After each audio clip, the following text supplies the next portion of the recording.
This is the story of war in the air, a ruthless one-on-one battle between man and man, machine and machine, and man and death.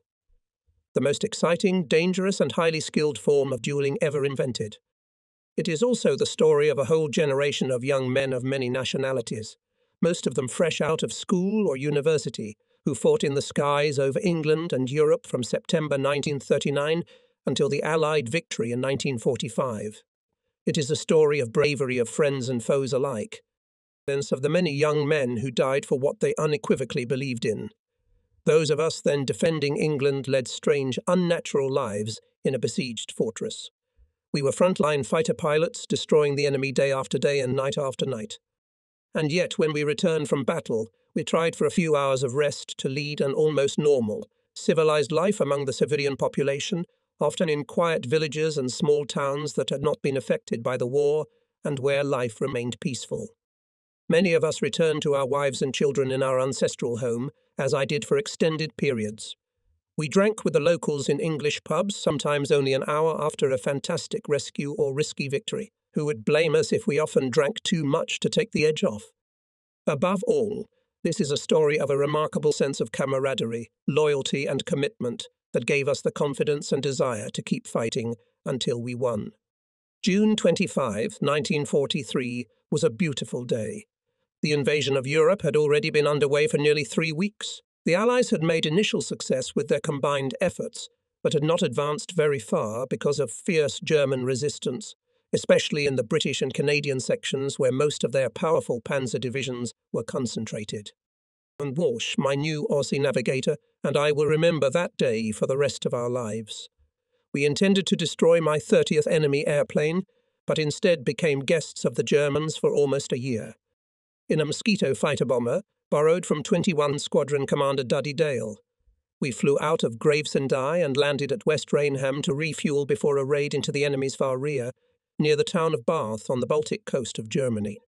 The objective of this free-hunting sortie was to destroy German aircraft in the air or on the ground, and to shoot any vehicles we could spot on the highways or railroads. The success of daylight raids deep into enemy territory was based on surprise. The route was planned in advance to avoid radar, anti-aircraft artillery and enemy airfields, from which we could intercept his single-seat Messerschmitt 109s and Focke-Wulfs 190s. Single Mosquito, despite its excellent characteristics, could not resist the attacking groups of these highly maneuverable fighters. The necessary conditions for a flight such as ours were the presence of cloud cover covering enemy territory and the possibility of approach from the sea. Ground personnel at West Rainham were replenishing our fuel supply and checking the formidable armament mounted in the nose. 4 20mm cannons and 4 7.7mm machine guns. Meanwhile, Don and I went to the office of Air Base Intelligence Officer Buster Reynolds, an old friend of mine who I will talk about later in this book. Buster briefed us on the enemy radar network, anti-aircraft artillery and fighter locations in Denmark and northern Germany. We planned to cross the coast of Jutland, a little north of Esbjerg, where a lighthouse served as a landmark. Then we were to proceed to the next point, about 16 kilometers south of Copenhagen, of course changing course periodically to confuse the enemy, and from there over the Baltic Sea to Bath, in northern Germany. Our venture required flying at extremely low altitude over sea and land, so as not to be detected by the network of German radar and observation posts. It was not the first time I had to fly over Denmark on such a mission, but getting the latest information was imperative if we wanted our raid to be successful. We were most concerned about 2 enemy fighter airfields, at Aalborg, near the northern tip of Jutland, and at Husum, a little south of the German-Danish border. According to some indications, there were several Messerschmitts and Focke-Wulfs at these bases. If they were put on standby, our flight over Denmark would be hampered. So we slightly changed the flight route to our target and worked out another return route. The weather officer did not guarantee us cloud cover along the route as we wanted. However, we felt there was a chance. Perhaps his uncertainty was a warning to us, but our eagerness swept away any doubts. We did not realize that the unstable weather, coupled with the many mistakes I would manage to make, would cost us our freedom, almost our lives. We had a brisk breakfast in the officers' mess with comrades from 141 Squadron, which I had commanded the year before. Shortly after noon, Don and I climbed up the ladder into our fully loaded airplane, took our seats next to each other, and waved goodbye. A minute later, to the steady roar of the engines, we began our journey to the Danish coast. At 390 campi, I flew the Mosquito at extremely low altitude over the rich green Norfolk countryside. In less than 15 minutes, we crossed the coast near Cromer and dropped to 7.5 metres above the North Sea, our propellers occasionally kicking up a light spray. None of this was bravado. By flying as low as possible, we left the German radars less chance of detecting us. Had we been as fortunate as we had been on previous flights, we could have achieved complete surprise. A flight of this type was very tiring and required complete concentration. A small mistake would have sent us to Neptune. Don was checking his instruments and maps to ensure that we would fly over the enemy coast in the right place. Since we had about 480 kilometers to cross the North Sea, this was no easy task at all. This part of the flight was always the most stressful. Everyone had time to think, too much time. I knew from experience that fear would keep me from gaining confidence until we reached enemy territory. That was always the case. My anxieties vanished as soon as we were over the enemy's coast. The engine sounded melodious, and the weather at present was, as they say, just what the doctor ordered. At least it seemed so. Cloud covered the sky at an altitude of about 600 to 900 meters. Visibility underneath was excellent. Soon we were anxious to see a glimpse of the coastline ahead and scanned the sky for lurking fighters. Don's navigation was perfect. We should have reached our target in about 10 minutes. I strained forward to see the distant coastline. There it was, a thin pencil line on the horizon. That tower over there must be the lighthouse.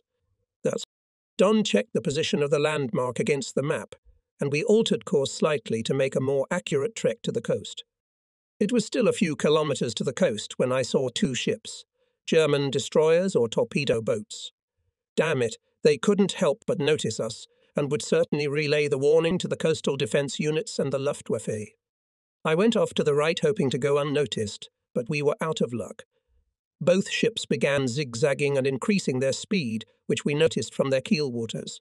As a result, instead of crossing the coast north of Esbjerg, we crossed it a few kilometers south.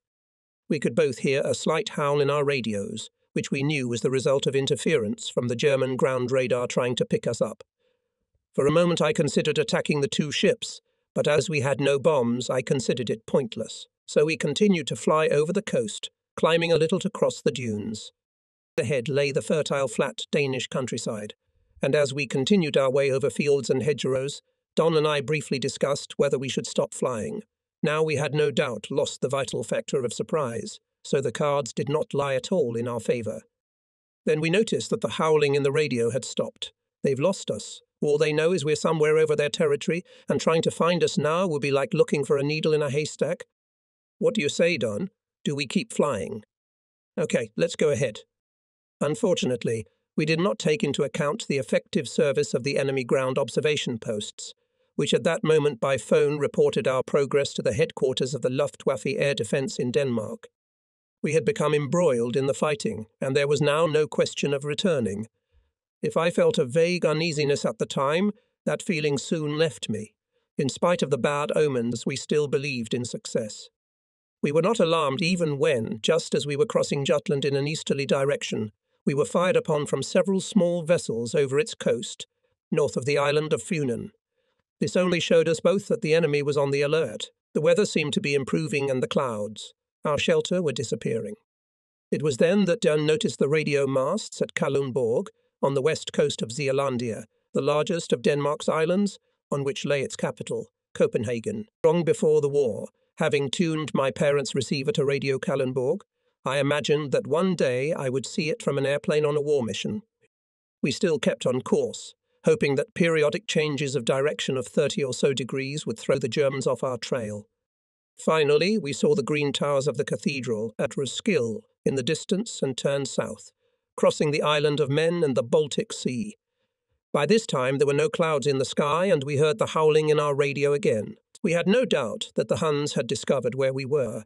Seeing the German coast looming in the distance, we began to turn around to return home. As we glided over the waters of the Baltic, Don quickly gave a rough course to take us back to the island of Men and on to home. There were clouds to the north and west, and although their lower edge was well over 600, conditions were much more favourable. We decided it would be wiser to fly over the Jutland coast at about the same point where we had crossed it.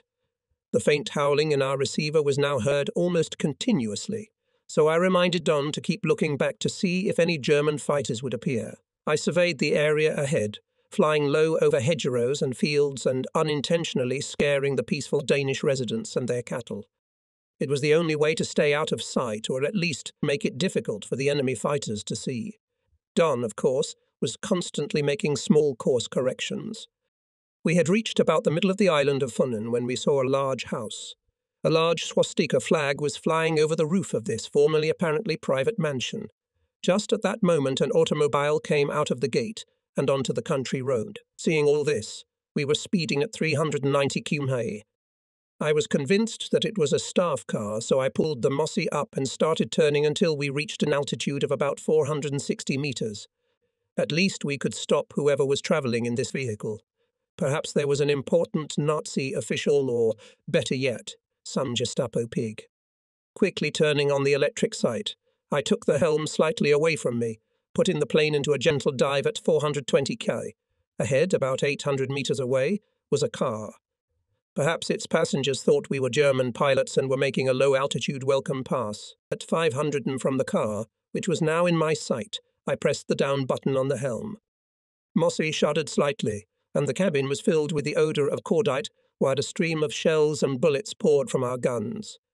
First the shots kicked up dirt from the roadside ditch, and then the car was crumpled by armour-piercing and bursting shells and bullets. I nearly slammed into the ground, concentrating on the gunfire, but Don yelled "pull out" over the intercom, and I yanked the steering wheel toward me, just in time to leap over a few small trees. Out of the corner of my eye, I saw that the car had tipped over into a ditch and smoke was billowing from it. "We stopped the bastard," Don remarked. From the excitement we almost forgot our own position, but we realized almost immediately that this little bit of violence would certainly find us out. So we didn't linger to get a better look at the results of our work, but continued our flight with more wariness than ever. We would be over Ringkøbing Fjord in 20 minutes. Don's information was encouraging, for just at this point we wanted to cross the west coast of Jutland. Only over the North Sea could we relax. The range of the German fighters prevented them from following us. Perhaps our low-level attack made me overconfident. The layer of clouds looked good, although positioned a little higher than I would have liked, but no one was now firing at us and no unfriendly aircraft were in sight. We were almost out of enemy-occupied territory, flying over the beautiful, peaceful Danish countryside. A narrow fjord showed up with a strip of sand dunes separating it from the grey North Sea. I pondered this fruitless excursion. Next time we planned to make a similar raid to Norway, where we could fare well. My musings were interrupted by a disturbing message. The two fighters approaching from the rear hemisphere. Damn it. How far out, Don? Before he answered, I cast a quick glance over my shoulder and saw them 1.5 kilometers away. They were approaching fast. I was so close to the ground I couldn't dive to pick up speed quickly, so I moved the throttle sector levers all the way forward. We only had to wait a few precious seconds for the airplane to accelerate. Why I was flying at 390 km, I don't know. We were supposed to be leaving enemy territory at 480 km, and since our top speed was almost the same as the Focke-Wulf 190 and Messerschmitt 19, it was doubtful that either of them would intercept us. Having unbuckled the tether straps, Don was now on his knees looking backward. That way he could give me accurate information on the distance and position of the enemy, who we identified as two Focke 190s. As soon as we reached a speed of 450 Q2, I sharply took the helm, directing Mossy almost vertically to the clouds, knowing full well that if I could not escape into their thin layer, our chances of rescue would be slim. With only one fighter chasing us, we could probably defend ourselves as we had done in the past. Two planes, on the other hand, was changing matters. It was only a matter of time before one of them drove us into a position where the second fighter would fire a killer line. The pair of Focke-Wulfs had now separated. One was about 400 meters in front of the other. Attention, Bob. That bastard is about in firing range? During the almost vertical climb, the Mossy gradually lost speed. Nevertheless, the saving clouds were still 600 above us, much higher than I thought. I stopped climbing and at the same moment started a steep left turn with the steering wheel against my stomach. Everything went black in my eyes as the overload caused the blood to rush from my head to my legs. This moment saved us, for the Hun could not follow us on the steep turn. As soon as he broke away, I went into a turn in the opposite direction. Meanwhile, this Focke-Wulf had gone up, and making a turn on the slide, came in front of me. We were now 600 metres above Jutland, but while concentrating on one, I completely forgot about the second fighter. It was a mistake that young pilots are always warned about, and now, with 4 years of combat experience, I did make it. The first Focke-Wulf was rapidly approaching, and suddenly I saw ominous flickering flashes in its nose and wings as it opened fire with guns and machine guns. It seemed impossible for him to miss, but to my amazement there were no hits, and I even forgot to press the trigger of my own gun as he filled my sight for a moment. But now it was too late. I realized this when I heard Don's anxious voice, and out of the corner of my eye, I saw a second Focke-Wulf rapidly approaching from below on my right. I began a desperate turn toward it, simultaneously gaining altitude to make it as difficult as possible for him to aim, but it was too late. During my vigorous maneuver, the Mossy lost speed, and as my right plane descended, the plane shuddered with hits from 30 shells and bullets. The Focke-Wulf was so close that its entire nose seemed to be drowned in flames as the guns fired. My mouth went dry. The left engine and wing were on fire, and I expected at any moment an explosion that would consign us to oblivion. We seemed to dive vertically into the North Sea. At that moment, another line blew apart the dashboard and the side lantern panels. I never realized why the bullets didn't find Don or me. I remembered to say to Don, "Great, we got us." I didn't know how to get out of the dive before we crashed. Even though I realized we were going to die, I no longer felt fear. I only experienced concern for my family, as they occupied all my thoughts for that fleeting moment. Perhaps this prompted me to make a vigorous attempt to save us. I pulled the wheel as hard as I could, and by some miracle the airplane reacted and began to pull out of the deadly dive. We levelled off over the water, flying parallel to the coast about 200 metres from the shore. Turning off the left engine, I told Don to flug the propeller to reduce the braking effect of its slowly rotating blades. Out of excitement, he hit the wrong toggle switch and nearly stopped our serviceable engine. Fortunately, I saw it in time and, brushing his hand away, corrected the mistake. At the same time, I turned on the left engine's built-in fire extinguisher, hoping to knock down the flames. But it had already gotten too strong and continued to hang on. In those brief seconds, I discovered that we still partially retained control and could stay 100 metres above the shore. At this point, Don reported, "They have reappeared." Glancing over my shoulder, I saw the enemy approaching from above from behind to finish us off. There was the noise again as the shells slammed into my good old Mossy. I propped the top hatch, landing forced on the beach. I shouted. I knew that there was no escape in the air, and our only chance of survival was a parachute landing on a sandy beach, provided that our riddled with damage the airplane didn't explode on impact. I throttled down the serviceable engine as Don dropped the top hatch, flying in the airstream over our tail. I even thought, not unenthusiastically, that it would hit one of our pursuers, but no such miracle occurred. Our speed was gradually decreasing, and as we were preparing to land on our bellies, both fighters flew about 8 metres above us. For a second I had a chance for one quick win to avenge myself. All I had to do was pull the helm slightly and press the gun release. But I was so engrossed in landing on the uneven sandbank that the thought only flashed through my mind. Anyhow, it was a hopeless endeavour. The impact with the ground violently pressed the harness straps into our shoulders. A jump into the air, then the impact again at 240 QA. I couldn't release the landing gear because, of course, the airplane would immediately flip onto its back as its wheels bogged down in the soft sand. And with the landing gear retracted, we skidded across the sand and came to a quick stop. Only one wing was in the water. The rest of the airplane was on the shore. Despite the cuts and bruises he received, Don kicked the side cockpit door open with his foot while I climbed out through the overhead hatch.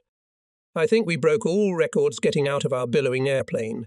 It could have exploded at any moment, so we rushed to run down the beach under the protection of the dunes. Our feet got stuck in the sand, and after about 20 steps we ran out of breath and stopped for a break. Looking up, we saw both Focke-Wulfs come into attack and start dive-bombing us. That was the end of it. I had no doubt that they were going to shoot us. There was no cover nearby, and we couldn't run away. We just stood there and prayed. When they roared over us about 6 meters away, The leader, whose helmeted head I could clearly see, waved at us. I waved back, and as they winged off to their base, I thought what chivalrously honest opponents they were. The hum of their engines subsided, and gradually there would have been silence had it not been for the crackling of the fire that was devouring the wreckage of our airplane. "No, God, it's a hell of a long way home," I said. I don't know what I expected Don to say to that obvious statement, but suddenly, as if in shock, I felt incredibly alone. Regardless of what happened, it looked like it would be a long time before I could see my family again, and there was certainly the grim prospect of never seeing them again. Don was as silent as I was, stunned by our crash and escape from death, but I was sure similar thoughts were running through his mind as well. This was only his second sortie with me, though he'd spent a successful Torsturm on a Mitchell before that. He had only been married for a few months, and as he was older than me, he had turned 38. This probably acted much harder on him. We saw that we had landed on the sand spit that separated Ringkøbing Fjord from the North Sea. Our immediate task was to try to hide before dark. We had been in the air for almost 4 hours. The day was already drawing to a close. As we climbed the sand dunes, I kept thinking that it was now evening tea time at home. If we could hold out until dark, perhaps we could count on help from the friendly Danes to get us to Sweden and then home. We reached a fairly high point in the dunes, which gave a good view and provided some shelter. We took the maps with us from the airplane, and, since they were not to fall into German hands, buried them. We also buried our life jackets, but I decided to keep my Luger pistol. It was a trophy. An intelligence officer had taken it for me from a German prisoner of war shot down over England. I thought it might be useful as a means of persuasion, in case any Danes decided to be unkind. After discussing our situation, we calmed down and even believed in the possibility of avoiding capture. On a narrow road closer to the inner edge of the fjord, we spotted a house. It seemed empty. Perhaps we could take shelter there until dusk. Suddenly, 1.5 kilometers away, I found a large camouflaged structure in which we immediately recognized a German radar. I had flown over the area several times before, but because of the excellent camouflage, I had never noticed it. I thought that the soldiers from there were probably on their way to arrest us, and soon I saw that they were indeed heading towards us in a disorderly, dispersed group. They were now no more than 400 meters away, or a little more. We could hear their guttural commands. Surely they must have spotted us.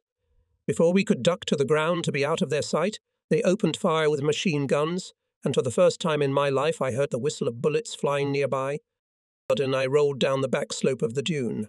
There was no point in trying to fight against a superior force with one gun, so we, shrunken down and looking rather undignified, sat and waited for them to come upon us. The first to appear were 2 or 3 soldiers, led by a non-commissioned officer.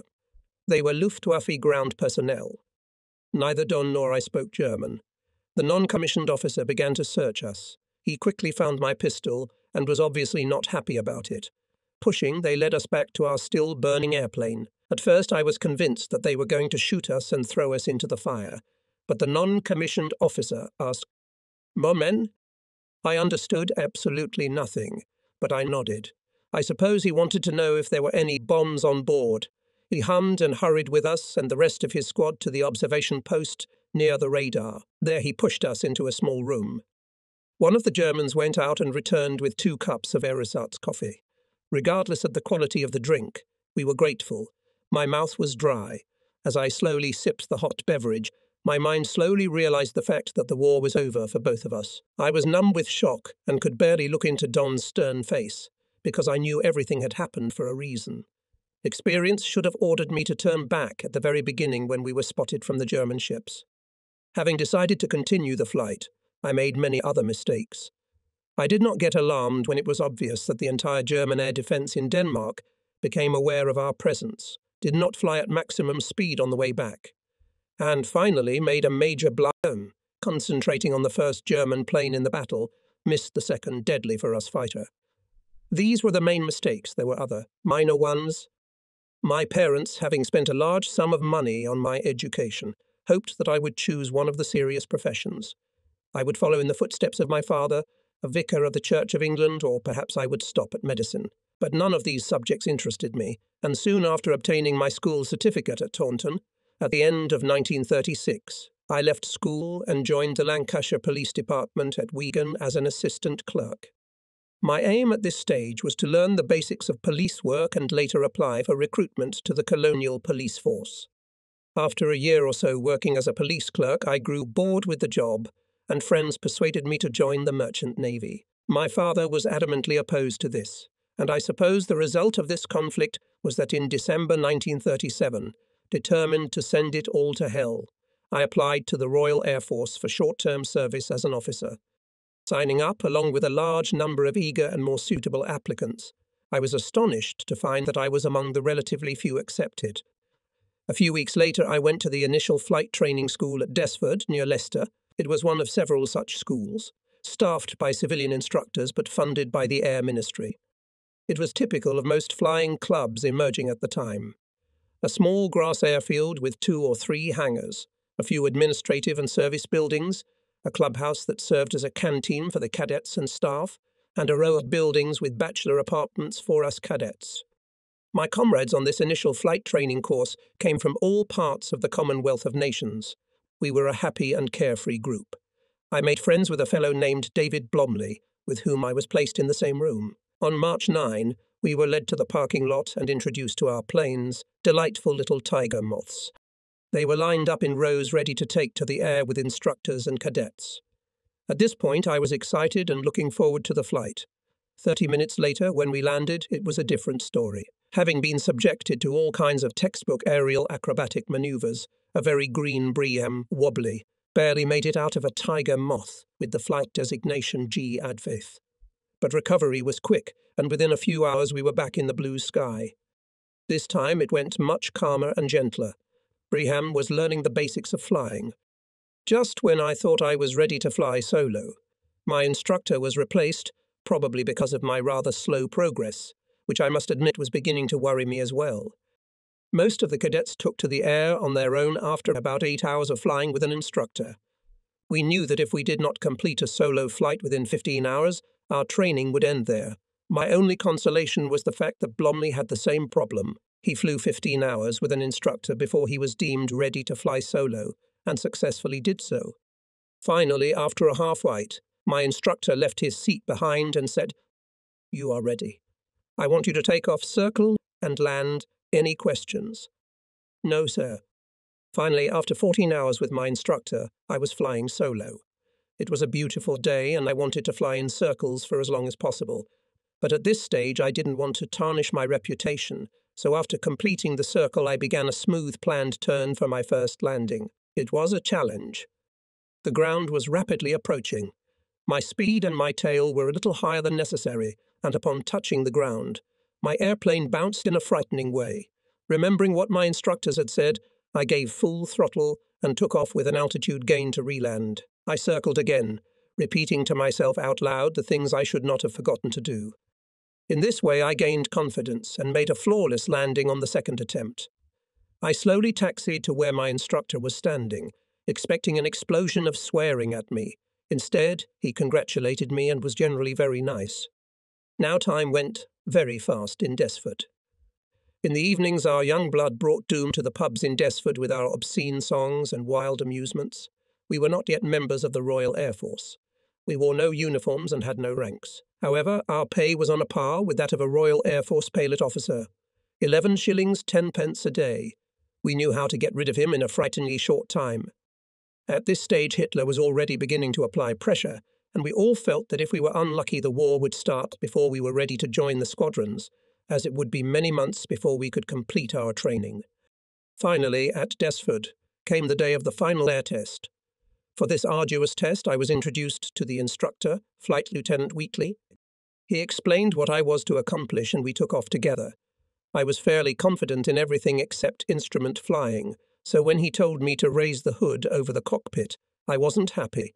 I realized that things weren't going too well. Then, getting nervous, I started making serious mistakes. Finally, Wheatley said, "All right, Bram, you can take the cap off." I was sure I failed, as he said nothing more until we landed. Then he took me aside and listed the mistakes I had made. Finally, he said, "Okay, that's all, but pay attention to your instrument flight. Good luck." That's how I got over the first step. Then, after a short leave, we had to report to the Royal Air Force Centre at Axbridge for a 2-week mushrooming. At Axbridge, Bromley and I were again assigned to an apartment together. I wonder why airmen needed to worry about such things as formation training.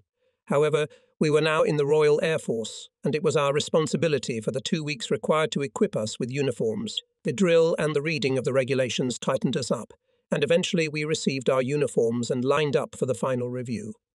We felt proud to belong to the Royal Air Force, but none of us still had the coveted wings.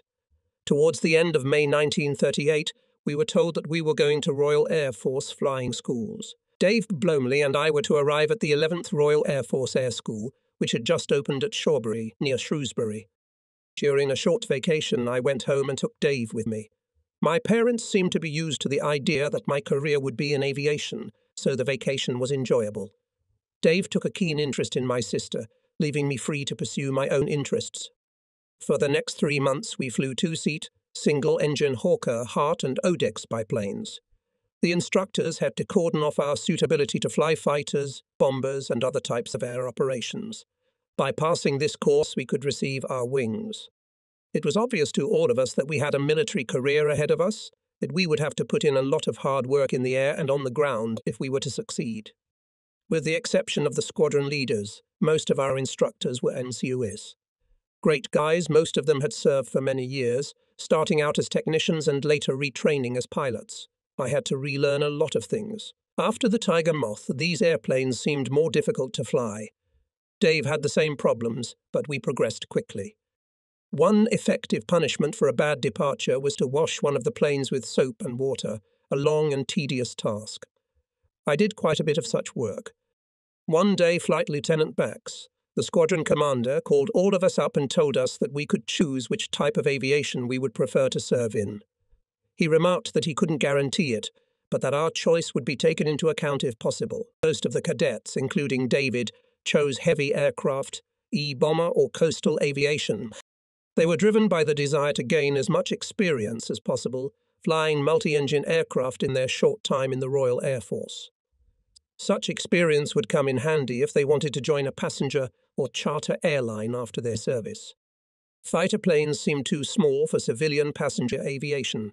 I had no desire to become a civilian pilot and was still nurturing my dreams of joining the Colonial Police after the Royal Air Force. Besides, I loved aerobatics and elegant single-seat fighter planes appealed to me, so I chose fighter planes.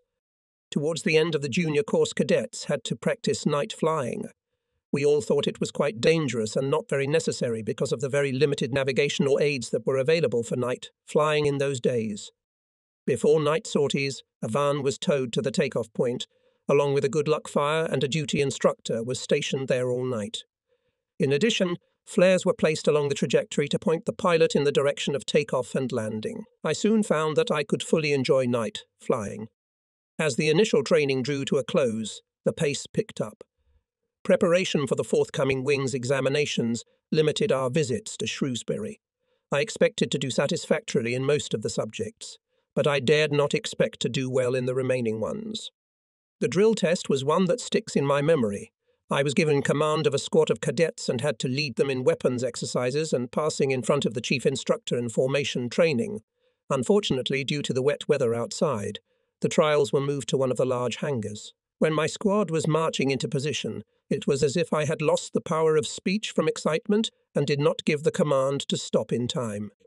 My comrades calmly marched straight into the wall of the hangar, loyal to the death. I doubt the drill instructor was impressed with the brilliant performance. I performed the flight test satisfactorily and flew better on instruments this time. The test was short and the officer taking it made no special remarks. Most of us passed all the examinations, and on August 20, 1938, 4 months after my 18th birthday, I received my Royal Air Force wings.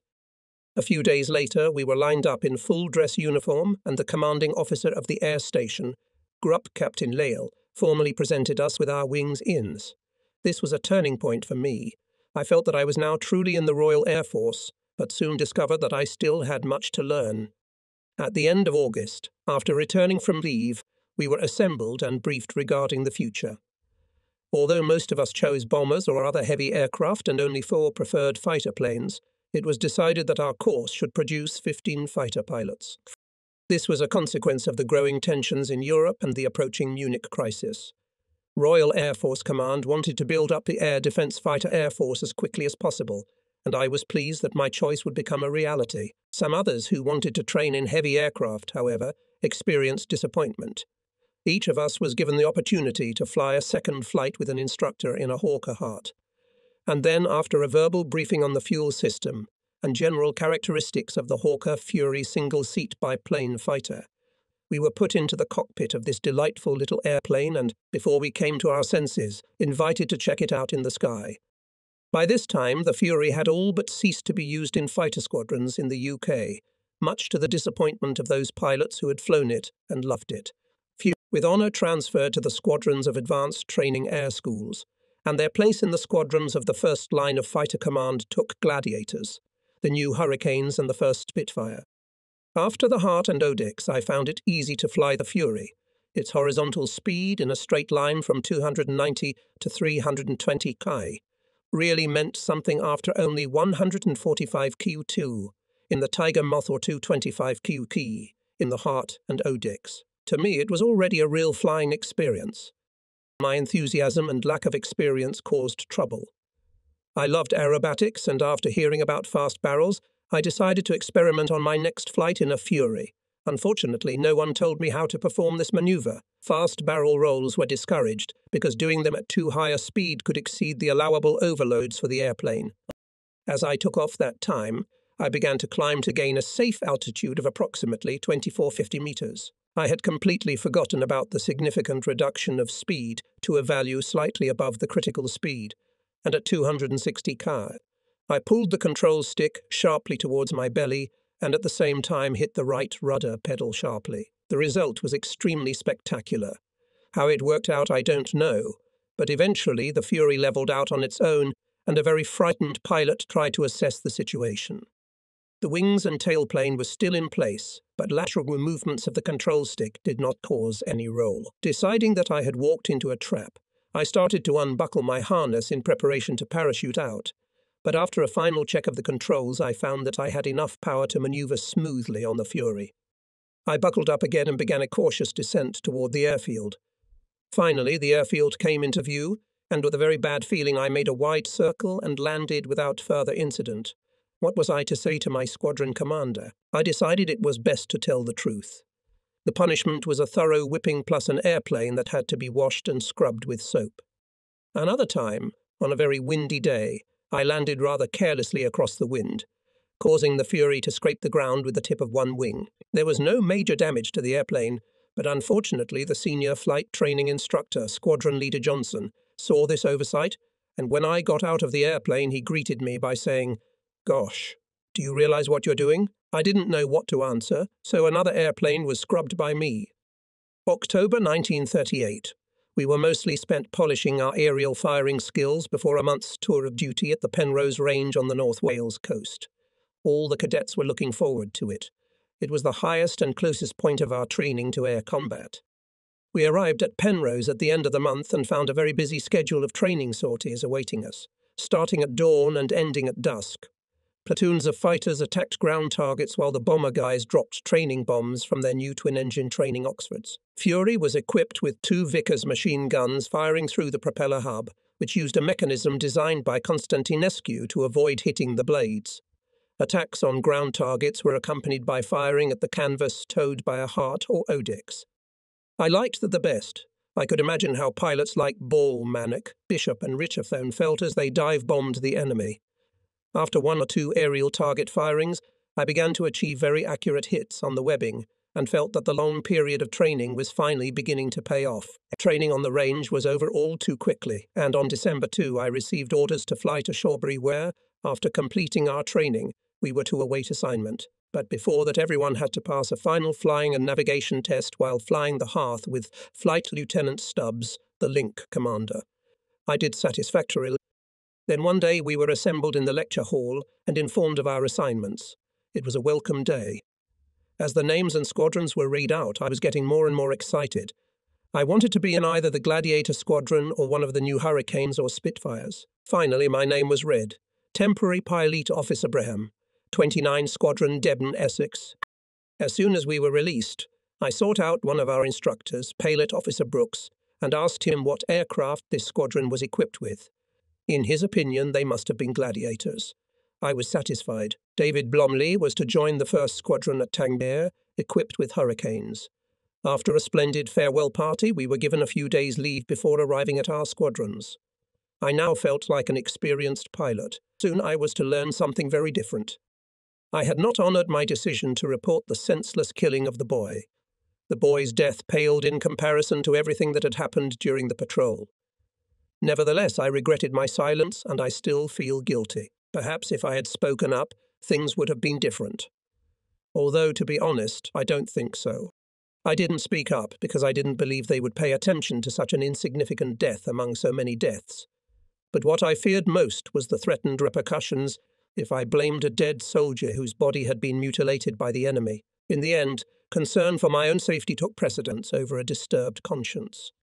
Today, as I reflect on everything that happened to me, it surprises me that I still agonize over the fact that I failed to speak out openly and officially record the circumstances of the boy's death. By remaining silent and knowing that others would remain silent as well, it was as if I had blotted out his very existence. Who would know what happened to this boy? Now dead are another matter. They're all accounted for. By the evening of the next day after we returned to camp, the results of Corporal Thomas's mission report were known to all. Sergeant Stone, missing in action, risking his life in an enemy minefield to protect his patrol, was posthumously awarded the Bronze Star. Corporal Doll, killed in action while attacking an enemy position, was posthumously awarded the Bronze Star and promoted to the rank of sergeant.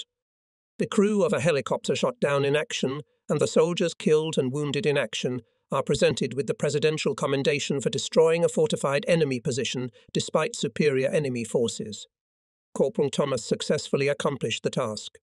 His report contained the essential facts which Lieutenant Cauldron embellished as unwritten military custom required. If possible, a body should not be sent home without an order or medal. If possible, it should not be listed as missing in action without special commendation. Orders and medals comfort a grief-stricken family, Lieutenant. Awards add more weight to the funeral ceremony. The Army has an obligation to maintain morale both at home and here. It's the only way to get this dirty work done. Do you understand, Lieutenant? Yes, sir. I understand. Yes, sir, Lieutenant Cauldron understood. As did Corporal Jefferson Thomas, who made his report, and my friend Blondie, who kept his mouth shut. And now I understand. But the Army is a sensitive mechanism, always alert to possible threats. In the days that followed, it heard grumblings of soldiers dissatisfied with Dole's command. It heard about the panic that had arisen in the gully and the near mutiny of the soldiers. It heard bad rumours that the medics had extracted American bullets from Dole's crushed skull. The Army sifted through this information and took appropriate action. Within a week, all the soldiers of the 2 units operating in the Hollow were separately reassigned to other combat units. Blondie, as I've said, was transferred to another company. Thomas was rewarded with an assignment to a rear area where it was not necessary to carry a gun. Of all the soldiers involved in the Holloway operation, I was the only one who remained in Cambine on the Central Plateau.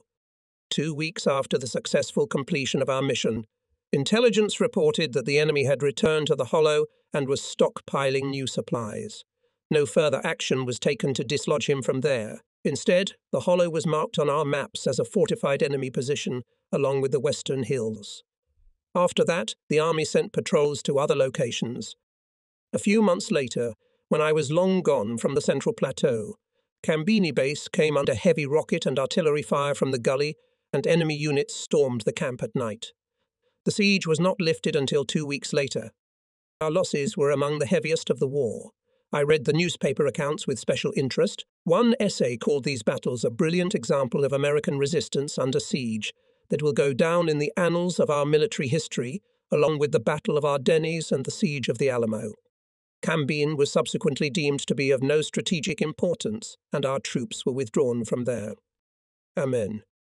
I was fully occupied with routine patrolling in the valley for the purpose of detecting and destroying the enemy, and the events and participants of that first patrol receded into the background of my memory. Every patrol carries danger and requires constant vigilance. I realized this early on, and soon became a hardy, hardened infantryman. I did my job and kept to myself. I shouldn't have made too close a friendship. In Vietnam, relationships don't last long. I learned that from my brief friendship with Blondie. In the first days after his transfer, I missed him. There was no one to complain to, no one to lean on. And to my surprise, I also missed Thomas. He had a toughness and self-confidence that I'd never seen in my entire service. Without them, I felt vulnerable and realized that my salvation now depended solely on myself. When you are separated from your comrades, you feel loneliness, but at the same time you are freed from unnecessary worries and sufferings and do not go crazy seeing people die. And yet I never got used to killing. I just got over it somehow and kept on serving. The first few weeks of patrolling were not the same as before. They were unusually quiet. We stayed out of the hollow and didn't encounter the enemy. We found minefields, but no casualties. We came across Viet Cong caves, but they were empty. We encountered peasants in black pajamas tilling rice paddies. They showed no hostility, and we did not touch them. The absence of the enemy in the valley greatly improved my mood. I considered it a stroke of luck that I had stayed in Kambina.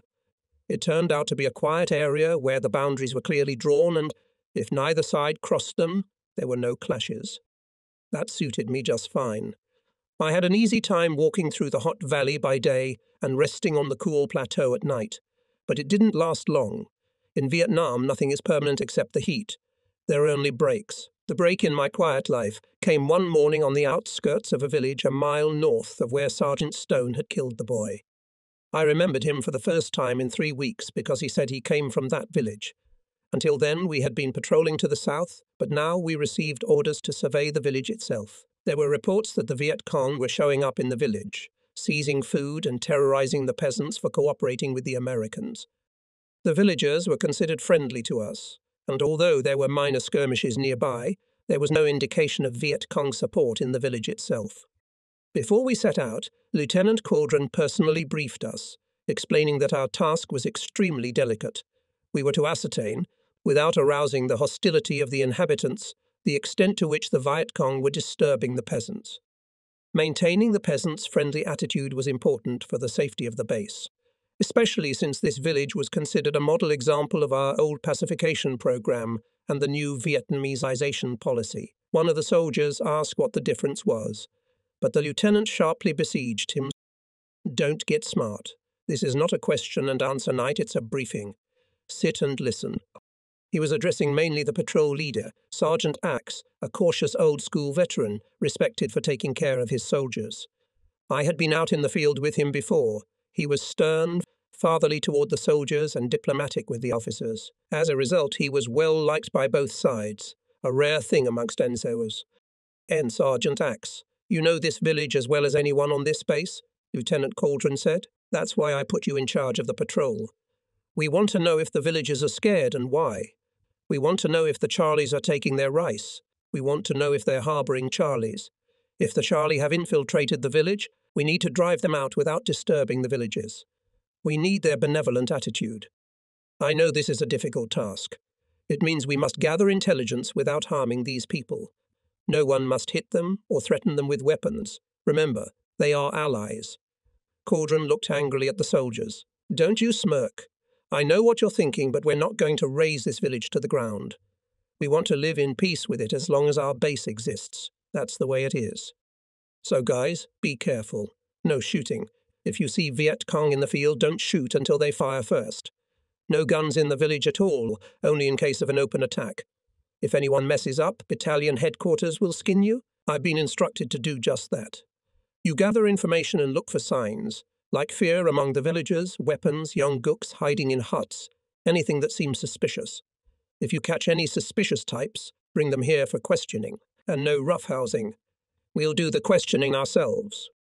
One question, Lieutenant. What is it, Sergeant? If we do apprehend someone, can't we drag him with us until we get back? It's no good keeping him too long in the village. I know these people. Good question. Get all the suspects out into the field, away from the village, and radio in. We'll send an armed truck to pick them up. Any other questions? All right, then go. Return before dark. We left the base on the main road. It led down the plateau, winding between the rocks, to the outskirts of the village on the northern edge of the valley. Normally there was heavy traffic here, with trucks carrying supplies and moving troops. But it was only 8 o'clock, and the trucks didn't leave until 9 o'clock. By then we would reach the village. It was less than an hour's walk, and all uphill. Nevertheless, every step was difficult. It was hot and the road was dry. We were kicking up clouds of dust that covered our hands and faces. There was no such thing as a pleasant walk in Vietnam, especially for foot soldiers. There were 6 of us, and we walked in pairs. In front were Sergeant Axe and his deputy, then 2 soldiers, followed by me and another soldier. I didn't know anyone but the sergeant. When we were halfway through and a village showed below, my neighbour spoke up. He informed me that his last name was Hammer, and I gave mine as Glass. He laughed, and I had to smile. He was a big, obese guy who looked more like a pudding than a hammer. He grumbled about the lieutenant's instructions at the briefing. Hammer had his own ideas about pacifying a village where the Viet Cong might be. Destroy first, then interrogate. And the more he talked, the more he lived up to his last name, if not in appearance, then in character. He told me that the last time they had searched a friendly village, his best friend had been killed by a Viet Cong hiding in one of the huts. Hammer said he spotted the Guk trying to run away and took him down with 1 shot. In the hut, he found his friend killed by knife blows. Then, there was a young wench lying on the floor, roaring like a cow. I figured it was that Guk's wench, and that she had been used as bait for my friend. He wasn't the type to be caught off guard. He was a cautious guy, but this whore must have caught his eye. She was really beautiful, even in her dirty pajamas. At other times I wouldn't have minded messing around with her myself, but not now, with my friend lying next to me. She yelled at me, and I put a few bullets right in her chest. That calmed her down for good. The anger in his eyes faded. He was my best friend. We worked together for 9 months. This happened about 2 months ago. He was supposed to go home in 3 weeks. We were going to stick together in the States, maybe start some business. He had a real business head. I looked at him but didn't say anything. He took my silence for sympathy. "Hey, there's no point in making friends in this shithole," he said. "Nothing good lasts long in this goddamn war." No. I agreed with him on that, and he smiled broadly at me. "Listen, Glass, I don't know how long you've been here, but don't ever go into their huts alone." "All right. We got to stick together, help each other out." "Yeah. Hammer and Glass, Hammer and Glass. Sounds good to me." He was looking for a replacement for his dead buddy, but he couldn't know I wasn't the man for it yet. We arrived at the village around 9 o'clock. Children were playing in the dust on the road. They immediately surrounded us with outstretched hands, begging for food and sweets. We had nothing to give them, so Sergeant Axe shooed them away, but they kept following us, hoping to get something. At last I couldn't stand it any longer, so I took a tin of dry rations out of my satchel and threw it far back on the road. The children rushed after it. The sergeant looked at me askew, and Hammer smiled derisively and called me a simpleton. I paid no attention. As we moved on, we met no grown men at all. There were only old men standing or squatting in the dust in front of the huts. They looked at us with the eyes of old men who had learned the bitterness of life and resigned themselves to it. I wonder what these tired, weary people were thinking. For example, about the endless war raging around them. Their life was so simple, all of it spent in this village and the fields surrounding it. What do they think of strangers invading their village? How do they understand the constant movement of helicopters cutting through their blue skies, of tanks and half-treks turning their green fields around, of armed patrols slapping through their rice nilas where they cultivate the land? I've read that most people in remote villages don't know the name of their president or the location of their government. We in the States know both, and have come here to spread our ideas, though neither they understand us nor we them. They do, however, understand the language of the guns and smile at us when we step past their thatched huts. It is their only means of defence. Sergeant Axe decided to begin his survey in the market square. This was the vital centre of the village, and at this early hour there was already a brisk trade going on. Both sellers and buyers were women. There was not a single man in sight. This is a typical village picture. All the healthy men were absent, some in the South Vietnamese armed forces, some fighting with the Viet Cong, some hiding somewhere. Any man of draft age was suspicious to both sides, and the family could only see him at nightfall, when he might not fear the scrutiny of the Americans and was wary only of the Viet Cong. We walked through the market square, keeping our rifles at the ready. The merchants and shoppers paid us no attention. American patrols were part of their daily lives. and they were apparently not bothered by the Pakidam's presence. At the end of the market, near one of the huts, a funeral ceremony was in progress, shrieking and crying. The dead old man lay on a wooden table, surrounded by burning candles emitting thick rings of smoke. The deceased's family members and friends, all women except 2 or 3 old men, sat cross-legged in a semicircle on the ground. From time to time one woman or another cried out, but no one tried to comfort her. It seemed to me that as soon as the crying of one of the mourners was silenced, another would come in, as if it were a funeral ritual. It was strange to see this ceremony in the midst of the busy market trade. But it was not so unusual in a country where life and death exist in such intimacy as I had never known. We had moved on when Hammer stopped, hesitating. His attention was attracted by the group of mourners nearest the deceased. Staring intently at them, he took Sergeant Axe aside and whispered something to him. I watched the sergeant study the mourners and followed his gaze. The 5 women in black had their heads down and were moaning and wailing. At intervals, one or the other would throw her head back and let out a loud wail. Only one small figure in the centre, whose face was hidden under a black cloak, remained motionless and silent.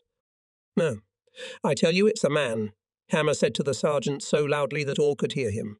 I saw his face. He's about 17 or 18. That's the age of conscription for the Gooks.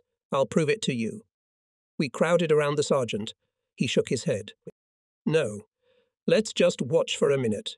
You two, he pointed to the soldiers ahead of me, go around this group and keep your eyes open. Don't do anything without a good reason, and don't shoot indiscriminately. If it's a Gook, we'll take him quietly. Just make sure he doesn't try to run. The soldiers nodded and went to the opposite side of the funeral group, taking a position from where we could observe the front row of mourners. The 4 of us stood idly under a tree a few yards away from them. Sergeant Axe lit a cigarette and offered it to us. Everyone took one except me. I wanted to smoke marijuana to make the tightness in my chest go away, but I refrained. I hadn't smoked pot the last time I went out with this sergeant, and I didn't know how he felt about it. He was acting strictly by the book, and I didn't want to cross him. After watching the mourners for a few minutes, Hammer became impatient. Are we going to stand here all day, Sergeant? Why not just grab him and see if I'm right? We can't interfere with their ceremony. It'll turn the whole village against us. Did you hear what the lieutenant said? Nonsense, Sergeant. We're here to look for Jinx, aren't we? Yeah, but we're not sure he's Viet Cong. Maybe there's a woman under that cape after all. What the hell is a woman? Sitting there like a mummy. Why doesn't she sway and squeal like the others? We're waiting to find out. These stupid funerals can go on for hours, Hammer insisted. I've seen them howling that way all day. The sergeant's eyes narrow. Then, if it's a Viet Cong, he won't be able to stay still long, seeing what we're watching. He'll be up to something soon. We just have to wait. Hammer was clearly displeased, but he said nothing. I can't understand, said the corporal, why Charlie would be sitting at a funeral in broad daylight when there are patrols everywhere. Maybe the dead man is his father, suggested Hammer. Wouldn't you risk it if it were your old man's funeral? Oh no, the corporal grinned. I can't stand by old man. Hammer started to say something but stopped short. One of the women, who had been wailing the loudest, suddenly got up, walked over to the dead man, stood beside the motionless black figure, and sobbed bitterly. Then, pulling herself together, she bent down and kissed the dead man's sunken cheek. Then she turned abruptly, slipped through the group of mourners, and headed toward the market. Where the hell did she go? Hammer asked excitedly. Maybe she went shopping, the corporal said, and smiled at Hammer. I smiled too. It's not funny, Hammer took offence. I think we should follow her. A woman stopped in front of one of the counters closest to us, talking to another woman. Yeah, Sergeant Axe said to Hammer, see where she goes, but don't do anything stupid. When you find out, come back here. We'll be waiting. Hammer went after the woman. I saw him walk over to the vegetable counter and stop a few feet away from the woman. He likes to play detective, the corporal said. Yes, agreed the sergeant, but he may have picked up on something. I don't think there's a woman squatting there either, but maybe it's a child, a dead man's grandchild. Children don't know how to cry at funerals. Let's watch a little longer. It's not 10 o'clock. We still have time. I liked the sergeant's calm approach to the situation. That surprised me. Another patrol chief would have broken up a funeral ceremony without regard for the people. Axe acted judiciously in an atmosphere of rudeness and brutality. It was gratifying. About 5 minutes later, Hammer returned. He looked astonished. The woman resumed her place by the coffin and resumed her mournful cries as if she were playing a part. The whole setting, the market square, the funeral ritual in front of the American soldiers, looked bizarre. To me, it was an exceptional sight, even in this strange war. It mesmerized and thrilled, foreshadowing a climax I could not have foreseen. What happened? Sergeant Axe asked Hammer. I followed her through the market. She talked to a few women and came back. He shrugged his shoulders in bewilderment. I don't understand. Now she's yelling over the corpse again. We're wasting our time, said the corporal. It's just a gook funeral. What's there to understand? Hammer's face flashed. How many young men have you seen in this whole village? The only one sitting by this very corpse. I saw his face. I smell Viet Cong. I'm telling you, it's Charlie. If the sergeant orders him, I bet he won't miss. Hammer looked at the sergeant. We can't take any chances. This village is peaceful for now. I want it to stay that way, and I won't allow any killing. What the hell do you care? Hammer shouted, losing patience. Can't we handle all these stinking ghouls? We can, but only the way I say we can. I don't want to hear any more of your crap, Hammer. Hammer didn't have time to answer. There were shrill cries from the marketplace, and several women ran in that direction, drawing our attention to the commotion. Even the mourners stopped screaming and craned their necks to see what had happened. Sergeant Axe ordered 2 soldiers to see what was the matter. They rushed into the marketplace with rifles drawn and disappeared into the crowd of women running in all directions. In the midst of the commotion, I noticed a small black figure, a coffin, leap to its feet, duck under the platform on which the deceased lay, and disappear into the nearest hut. Sergeant Axe and Hammer noticed it too. As it came to him. The sergeant commanded. With a swiftness unexpected in such a 4-man, Hammer rushed through the circle of mourners and stopped at the entrance to the hut, with his rifle prudently pointed at the door. Seeing me standing behind him, he stepped inside. I followed him in. After the sun-drenched, bustling marketplace, the hut was dark and very quiet. The earthen floor was covered with straw mats, and a small wooden table and 2 chairs made up the furnishings. Instantly looking around the hut, Hammer said, "They must have gotten under the thatched wall." He jumped out the door and ran around the hut. When I caught up with him, he pointed to the field adjoining the villa. There he is. A small, dark figure, less than 30 meters away, was running across the cultivated green field. We'll never catch him, I said, but Hammer had no intention of pursuing him. He raised his rifle and fired. The little figure fell into the grass and was out of sight. I've got the bastard, Hammer exclaimed. We moved cautiously in the direction from which the moaning had been heard. A boy of about 14 was lying on his back, clasping his bloody shoulder with his hand. His little black eyes stared at us in horror. He tried to sit up, but Hammer stepped with his boot on his chest and pinned him to the ground. You little brat, you couldn't fool me with that funeral cloak. Say your stupid prayers, Charlie. You won't have to kill any more of my friends. The boy closed his eyes. What do you want to do? I asked. Us, crush his fucking head. But he's unarmed. He didn't shoot at us. He's just a kid. The sergeant said to hold everyone for questioning. I don't give a shit about the sergeant. He didn't believe me when I told him the bastard wasn't a woman. But he's just a kid. He tried to run away. Why? It's the goddamn Viet Cong. Let the lieutenant decide that. What the hell's the matter with you? I don't want to kill the kid. He can't hurt us. He's wounded. And if he's Viet Cong, they'll want to question him. He can give us information. Hammer, whose fleshy face exuded sweat, seemed stunned by my outburst. I've seen guys like that shoot a rifle. The bitch who killed my friend wasn't much older than this jink. The boy twitched in pain and tried to free himself from Hammer's boot. Don't move, you bastard. Hammer shrieked, pressed harder on the boy's chest and moved the boot higher on his bloody shoulder. The boy groaned, his dark eyes looking up at me pleadingly. I saw a look of wild terror on his face, like that boy on the riverbank. Blood was oozing from his mouth. You're going to strangle him, I shouted. Let him go. I glared at Hammer and held back my anger. The sergeant was about to come in, It won't do him much good if you shoot the boy. He's going by the book. I've had to go out with him before. That's it, Hammer said sternly. So you've been singing along? Yes, I said, feeling the strength of my position, and clicked the safety of my rifle. I'm acting by the book too. Sweat trickled down Hammer's face, but he managed to squeeze out a smile. Good. He took his foot off the boy's shoulder. Aye, aye. I'll keep an eye on him. Go get the sergeant. I'll wait for you. I didn't trust him and continued to stand there, hoping that the sergeant or one of the soldiers would show up. However, there was no one in sight. Finally, I said, Okay, I'll be back as soon as possible. Calm down.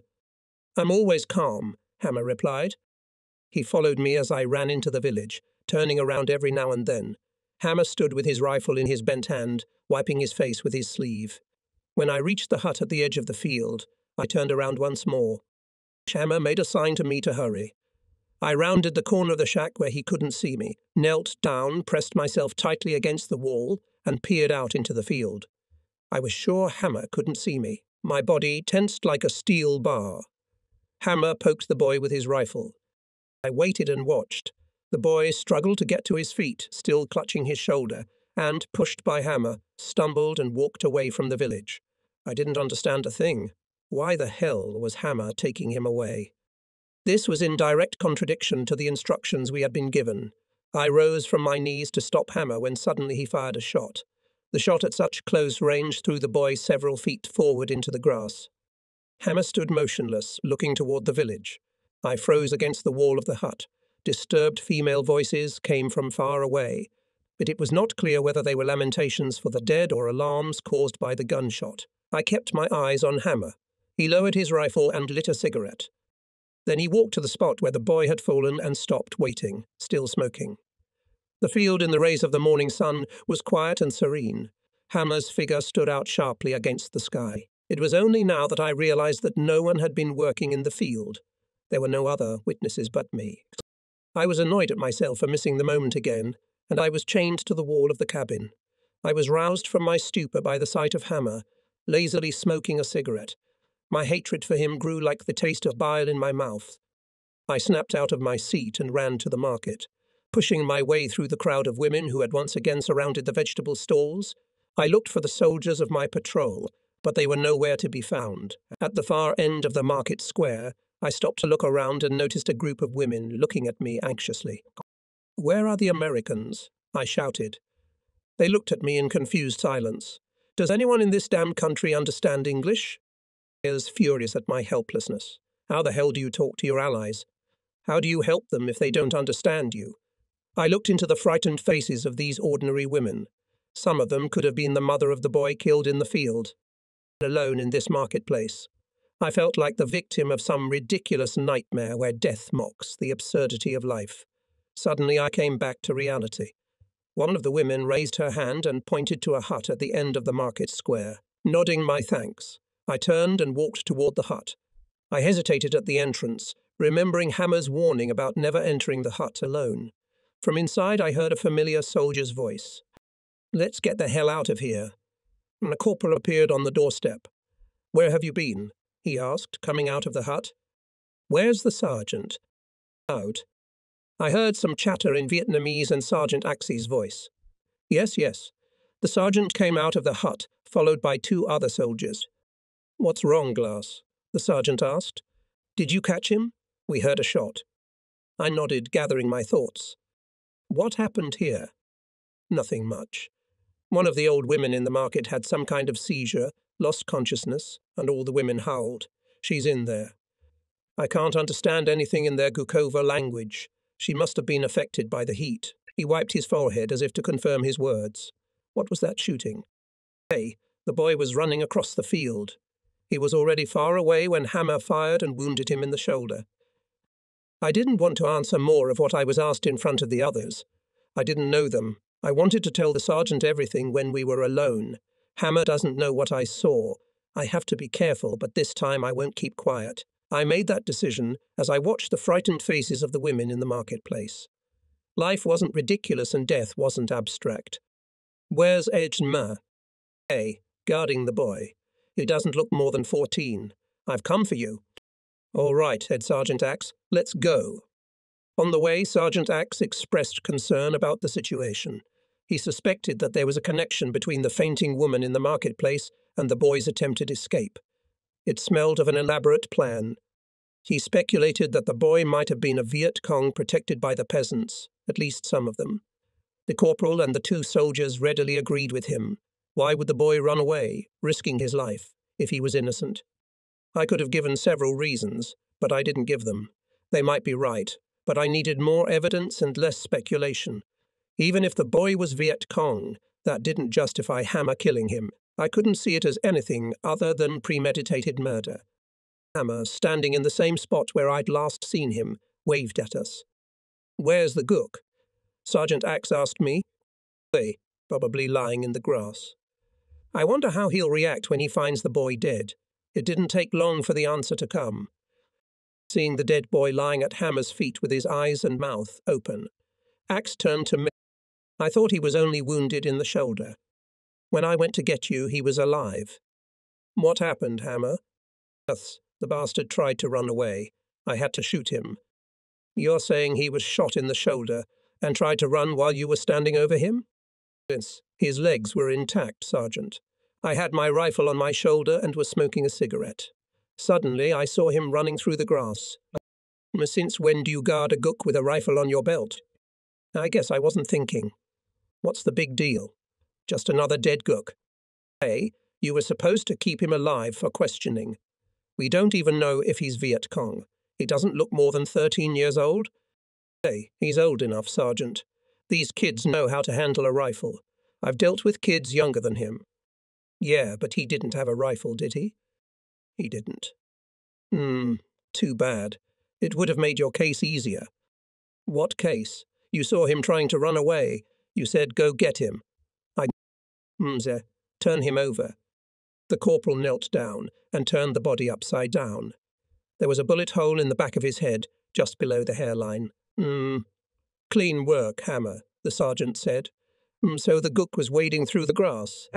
Yes, but he hadn't gone very far, about 10 meters, when I took the rifle off my shoulder and fired. One shot, huh? That's all I needed.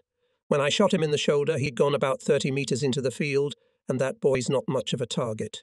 Hammer was obviously pleased with himself. I was the most accurate marksman in the whole battalion. Especially at 10 meters, maybe less, huh? Hammer didn't say anything. The sergeant looked at all of us. Let's go back to the village and continue the inspection. I'm sure the peasants are watching us right now, and when they find that Gook, it's unlikely we'll be much good to them.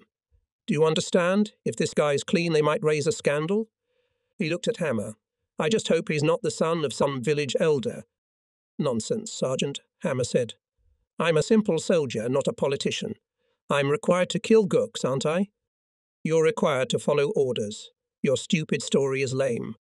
There isn't an American soldier in Vietnam who'd believe this kid tried to run away with a hole in his shoulder. Are you saying I'm lying?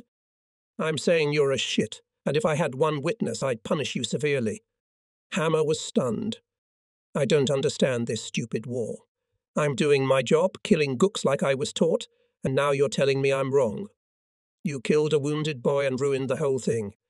Maybe you've turned the whole village against us. I don't know. I hope not. Now let's get out of here. We can't stay here.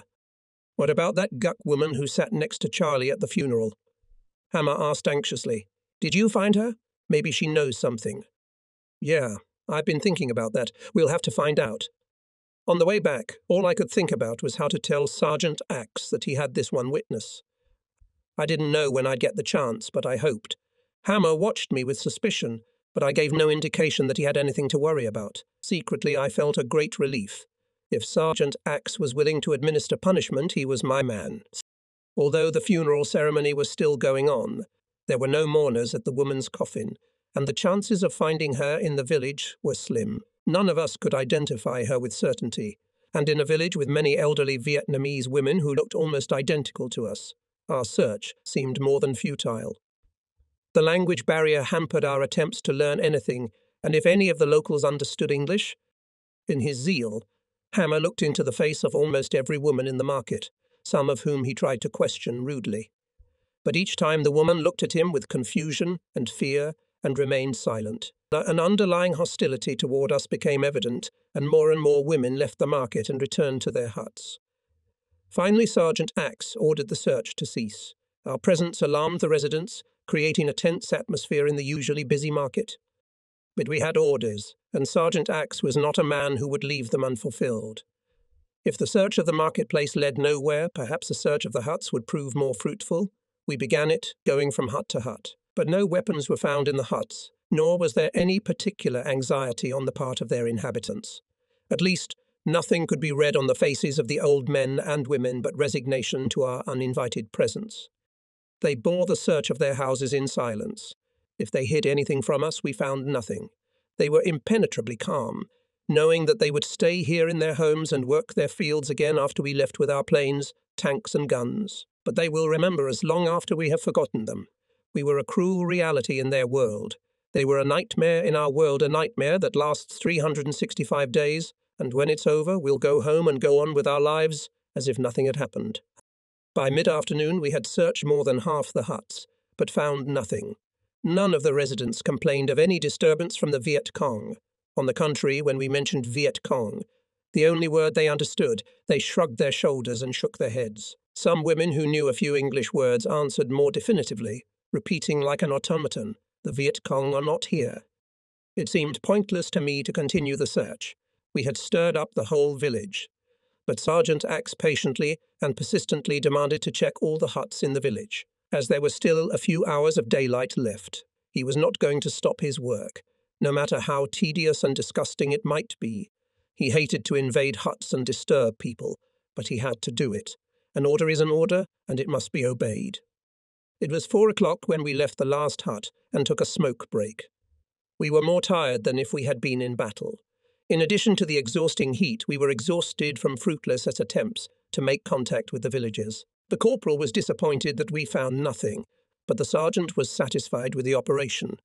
We had conducted the search in good faith, and he was convinced that the villagers were not intimidated by the Viet Cong, or we would have found some signs. Although no one had mentioned the boy's murder since we left the field, some underlying nervousness was felt among us. During the search, Hammer seemed preoccupied, and now and then glanced warily at the sergeant and me. It was clear that the sergeant's stern response to his story had alarmed him, but he carefully avoided further conversation about it. I felt that he did not know how to deal with me. If he had any suspicion that I had seen it all, he concealed it skillfully. I noticed, however, that he was fidgeting about me, and if I said anything to the sergeant he would be sure to hear, he was sweating profusely.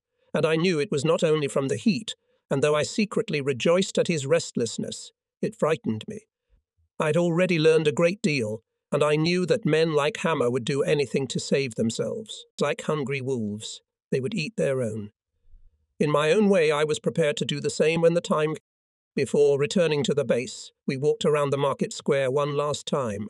There were no longer any sellers or buyers. The vegetable stalls were empty. The stalls had closed. The funeral procession with the deceased had gone to the burial place, leaving behind flickering and smouldering candles. There was nothing else to do here, and we went to the base along the road that ran along the edge of the field, skirting the village. We had not gone a few meters when we saw 2 village elders coming toward us from the field. They were walking slowly, with difficulty, bent under the weight of the load they were carrying. It was a dead boy. The old men bowed their heads and breathed heavily. Only when they came close to us did they raise their heads and look at our faces in silence. As they passed by, I nodded my head sorrowfully to them. I think, but it's worth questioning them, Hammer said. Maybe they know something about Charlie. Maybe they wish to question us, replied the sergeant. Do you want to answer their questions? I was only doing my damn job. Yes, only I don't think they'd understand it, even if you knew the Guk language. It's just 2 old men carrying home a dead boy. They're used to it, Sergeant. There's a lot of dead Guks in this country and a lot of dead American soldiers. Oh, don't lecture me, Hammer. I did my share of killing Guks. That's why I got these patches. Then what are you criticizing me for? Because you blew the mission. What did you want me to do? Let that Guk escape? Then I wanted you to take him prisoner. That's why we're here. To capture the suspicious. If you can't guard a 14-year-old boy with a bullet in his shoulder, you're not fit for the job. He'd have gotten far if I hadn't hit him with the first shot. You want another badge for good shooting? God damn it, I don't understand you. Then shut up and move. Let's go. I was very encouraged by the sergeant's attitude, and all the way back to the base I just waited for the moment when I could tell him everything I knew. I intended to answer the question I read on the faces of the two old men. Why didn't you tell me earlier before I reported to the lieutenant? Sergeant Axe asked, giving me a reproachful look. It was 8 o'clock in the evening, and we had been talking in the mess tent for more than half an hour. The other members of the patrol had already eaten and left. The sergeant came in later, and I lingered over a cup of coffee to be alone with him. Hammer lingered to see what the sergeant had said to Lieutenant Axe, gave him a bit of a hard time before admitting that he had reported his version of the murder. As for Hammer, that was the end of the patrol log for the previous day. Now I opened it again. I couldn't talk in front of Hammer. I had to tell you alone. That's what I thought when I saw the hole in the boy's head. The shot came from 3, maybe 4 feet away, but I had no proof that the boy didn't run. It was a lie, but I had no proof. Now you do. I'm your witness. It's not that simple. Why not? Hey, I already gave the Lieutenant Hammer's version, only I tweaked it. Why would you do that? Hey, I couldn't corroborate his implausible story, and I couldn't demand punishment without the facts. I support my soldiers regardless of personal suspicions. You can't run a successful operation by hitting your own soldiers if you don't have the facts. It undermines morale, and you're left with a bunch of slackers, each of whom only cares about themselves. But you said yourself that Hammer blew the mission, and now you have the facts to prove it. There's nothing I can do, Glass. How can I go back to the lieutenant after I've made my case for Hammer? Hey, tell him the truth. Tell him you just heard it from me. I'm willing to go with you if you want me to. He'll ask why you didn't tell him right away. It won't look good. My report's already in the record. Hey, we can fix the damn report. I told you I didn't want to talk in front of Hammer. I'll tell the lieutenant again. Oh, it'll put me in a stupid position. After all, I had lied to the lieutenant about how the boy was killed so that Hammer's actions would make sense. Now I'm angry. What did you tell the lieutenant? Matt Hammer killed the boy with the first shot as he ran into the field. But there were 2 shots. The lieutenant doesn't know that. But the whole patrol does. No. So what? No. So what if the lieutenant finds out there were 2 shots? How would he know? He's got no reason to ask questions. And who's going to tell him otherwise? I was impressed. You protected Hammer better than he would have done on his own. He had no choice. I did. I don't understand. I told you I couldn't nail Hammer without proof. He grinned. You should have saved the patrol. You were saving your own skin because Hammer didn't follow your orders. The sergeant's face darkened. Enough. I have nothing more to say. No, you don't. I'm going to the lieutenant. Keep your head down, boy. They'll cut it off. God damn it. You said it yourself, if only there was a witness. I thought that's what you wanted. Yeah, I did. But now it's too late. It's not too late for me. Are you trying to make me look like a liar? Hey, I'm not trying to make you look like anything. I just want to tell you what I saw, that's all. The lieutenant's going to call us all on the carpet. What you say will contradict what we say. Nobody saw anything but me. What about Hammer? He killed the boy, and I put in my report how he did it. Hammer will back me up, and so will the others. Trust me. You're out of your mind. Yeah, I'm out of my mind. I said what I said because there was nothing else to say, and I'm not going to change my report now. And no one is going to shit on me. Is that a threat, Sergeant? It's a law of life. His voice softened. I would have punished Hammer severely if you had told me sooner. You know that. But this is different now. It won't do anyone any good if we change the report, but it'll make us look bad. It's a lousy situation, and I'm as disgusted as you are. I know guys like Hammer. They lived... I don't consider it exemplary military service, and I don't like that they go unpunished. But I'm not going to ruin my army career for them. I'm not just doing my time, I'm staying in the army forever. I got a good record and everybody knows I'm a good guy. I can't let a scumbag like Hammer ruin my career. I'll bet my head he won't play such a mean trick on me again. I suddenly felt sorry for him, and I thought he was strong. I never would have believed he'd be Hammer's accomplice. But that didn't bother me anymore. What bothered me was that he was making me an accessory too, and I resisted. I can't keep my mouth shut, Sergeant. You want me to make a fuss over some gook kid who might as well have been Viet Cong? It doesn't matter if he was Viet Cong. What matters is that we lost the opportunity to find out who he was. If we don't stop guys like Hammer from killing just for the fun of it, we're as guilty of murder as he is. Nonsense. Hammer is guilty because he acted against orders. Yes, I said tiredly, it was against orders. I have nothing to say about it. An army is built on following orders. That's it. Do your job and forget about everything else. I smiled sourly. Sesame, I'm always being told to forget it. Trouble is, I have a good memory. I'm telling you to forget today, Glass. Go to bed. It'll look different in the morning. If that boy will be dead in the morning, you could be dead too. You gonna bury me, Sergeant? Not today, Glass, the sergeant grinned. But the Charlies can fire missiles at the base any time. They're up in the hills, watching all the time. I know. I wasn't smiling. And then there's old Hammer. I won't tell you what he might do if he finds out you talked to the lieutenant. Yeah, I thought about that. But I could kill him first. They won't skin me for that, said the sergeant, still smiling. I got up from the table.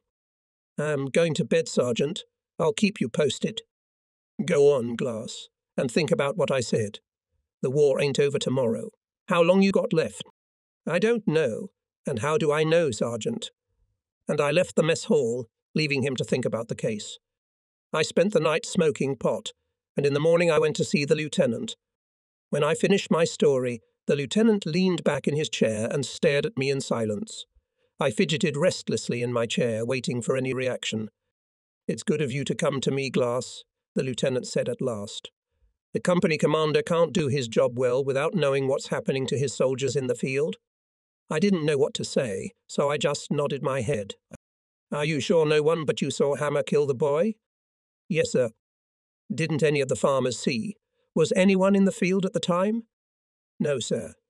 There was no one in the field except Hammer and the boy. Now, did anyone hear the second shot? No, I don't know, sir. They might have heard it in the village, but the villagers are so used to gunfire that no one pays any attention to it. No, so no one left the village at that time. No, sir. Not while I was hiding behind the hut, anyway.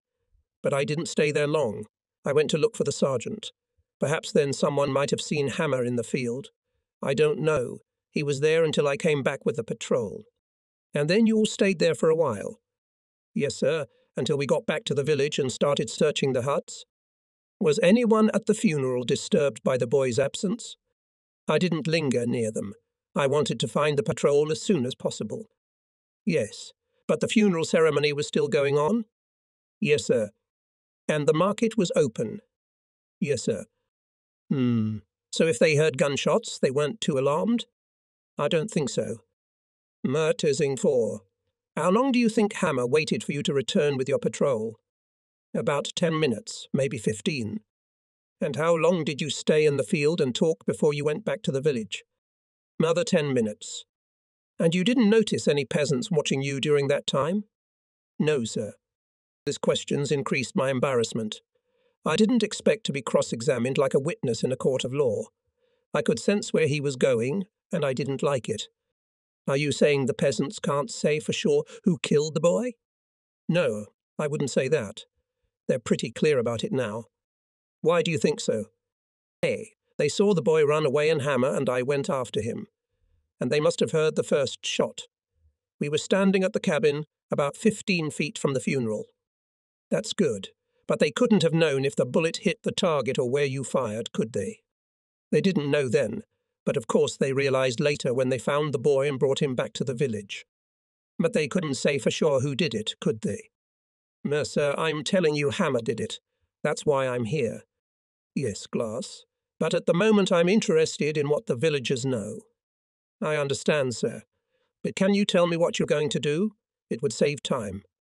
Lieutenant Cauldron looked at me angrily, but suddenly agreed.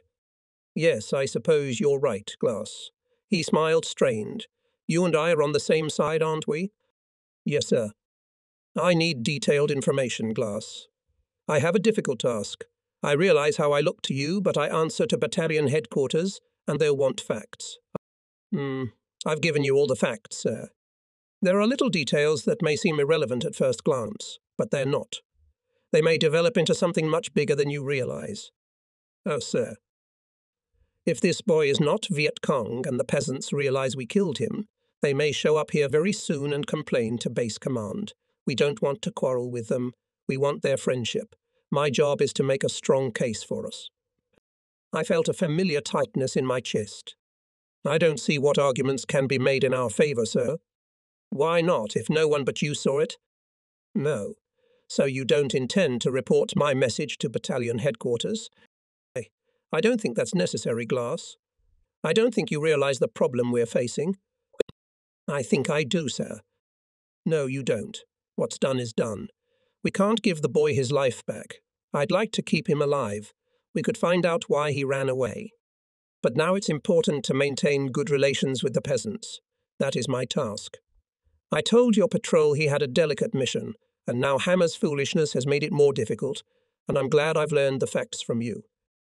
Forgive me, sir, but the peasants now know that the boy was shot in the shoulder and killed by a shot to the back of the head. They'll understand what happened, of course. They're not stupid. Yes, Maine. Yes, but I didn't know there were 2 shots until you came to me. The peasants had more facts than I did. He shook his head. Sergeant Axe should have told me the truth. I realize he was covering for his soldiers, and I can't condemn him for that. But he should have been smart. He was in the neighborhood. He knows how the chain of command works. I would have defended him, but I had to know the facts. Thank you, Glass. Do you understand me? But I'm not here to cover this case, sir. No, don't think about it, Glass. I'll arrange it, but I hope there won't be any more surprises. No, sir. I've told you everything. Good. What about Hammer? If he finds out I've been to your place, he won't like it. Signed, Lieutenant, Smile. I wonder when you came up with that. Don't worry, I'll take care of Hammer and Sergeant Axe. He'll be in trouble too. I understand, sir, but I want you to know that I came here knowing that I would be hunted later. You did the right thing. I'll keep you safe. I hated myself for turning the conversation around to keep myself safe. I'd thought it over at night and decided to tell the truth, and now I felt unclean and my conscience rebelled against it. Oh, I can take care of myself, Lieutenant, I muttered. Yes, but I have to take care of the morale of my soldiers. It's part of my duties. Stay away from Hammer. I'll make sure you don't go on patrol with him.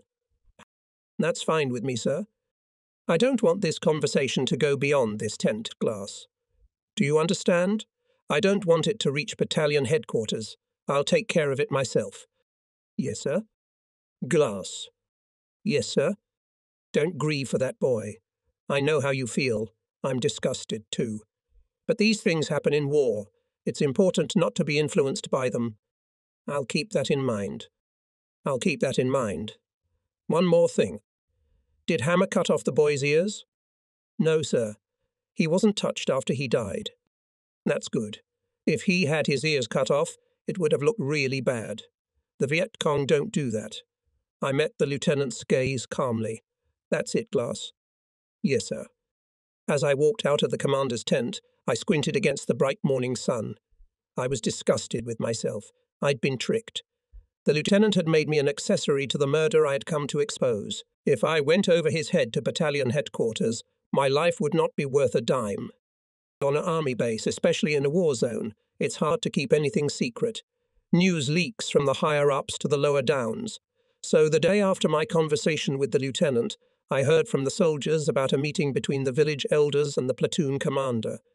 They had come to protest the killing of a child of one of them by an American patrol.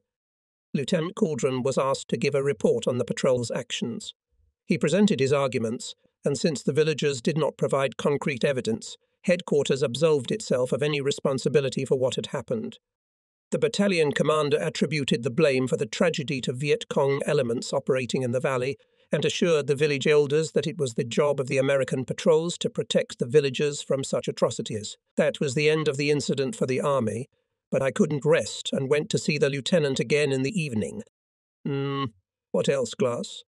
I got right to the point. Sir, I request permission to report our conversation directly to battalion headquarters. A strained smile ran across the lieutenant's face and disappeared immediately. Says, and that won't be necessary, Glass. I need it, sir. Are you still feeling guilty about that gook you killed? Yes, sir. Therefore you wish to go over my head. With your permission, sir? Don't mess with my head, Glass. If I don't authorize it, you'll still go to Colonel Cannon, won't you? Yes, sir. I'm surprised at you, Glass. Do you really think I'm that stupid? I don't think you're stupid, sir. Well, you're absolutely right about that. You're not going to tell Colonel Cannon anything new because I've told him everything. Everything? It's the chain of command. Each instance reinforces the next, and so it goes all the way to the top. Fortunately, the peasants didn't see Hammer kill the boy, so everything went smoothly. The incident is over. Understand that? Yes, sir. I understand it now. Very good. I have no remorse for not transferring you out of here with Thomas and the other unreliable soldiers from that patrol in the gully. His remark surprised me, and he saw it in my face. You knew Thomas had shot Dole, didn't you? The whole patrol knew it. But you kept quiet then, didn't you? I didn't see it. Yeah, but you didn't care that Dole was killed. Did you think he deserved it? No, sir, I didn't. Do you want to tell me about it?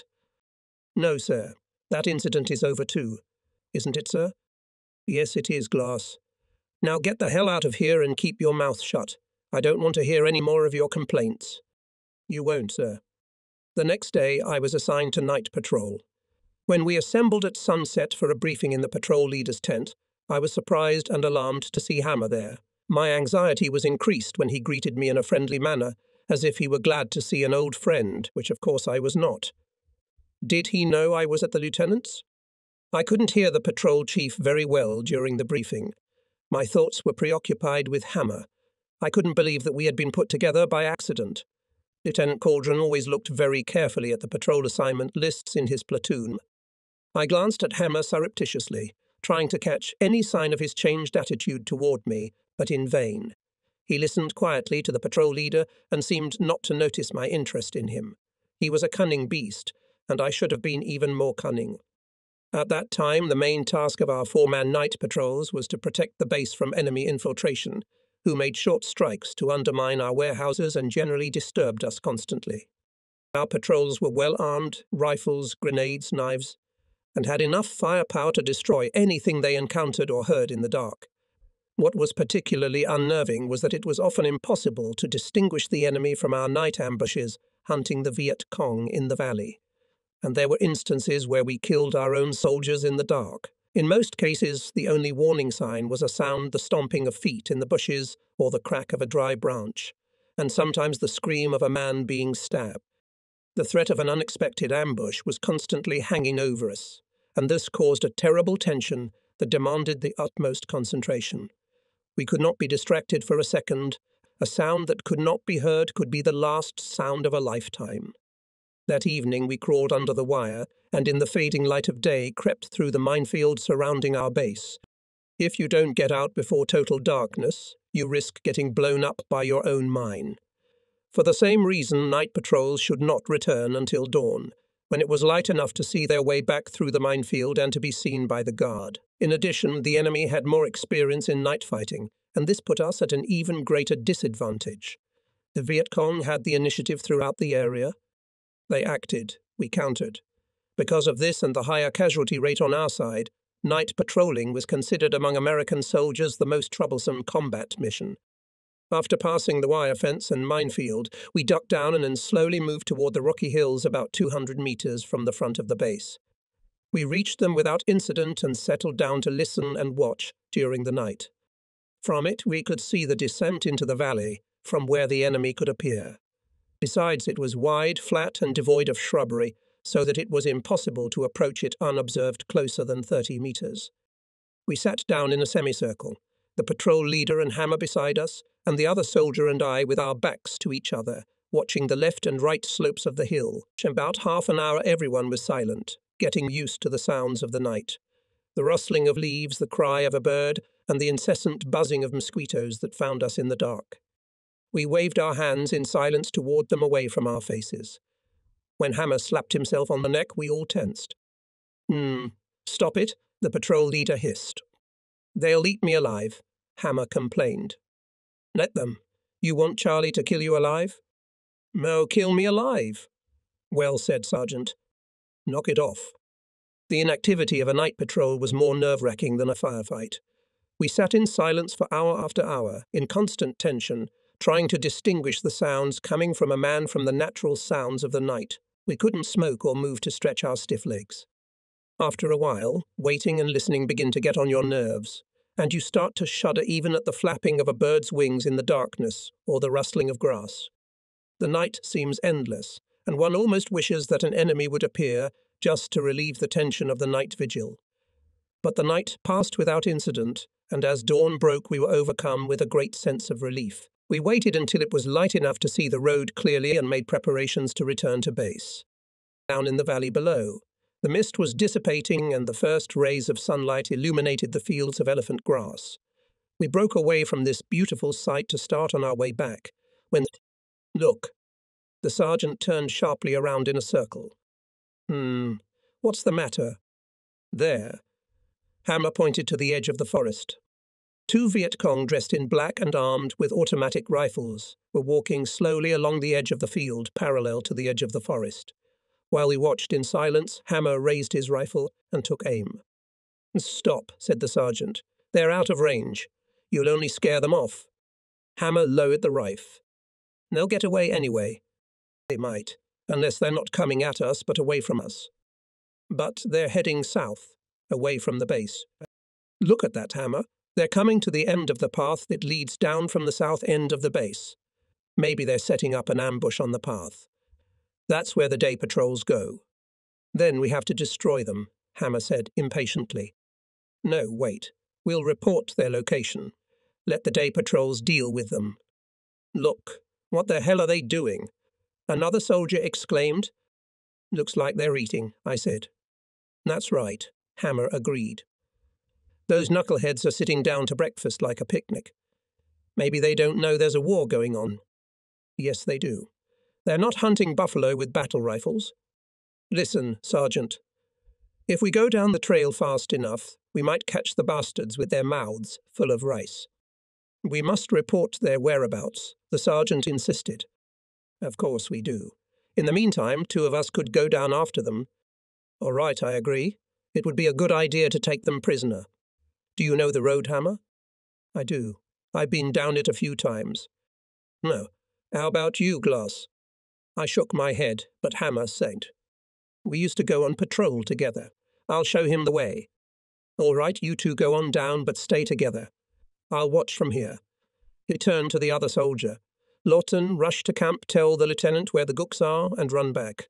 I may need you. Yes, Sergeant? Hammer hung his rifle on his shoulder.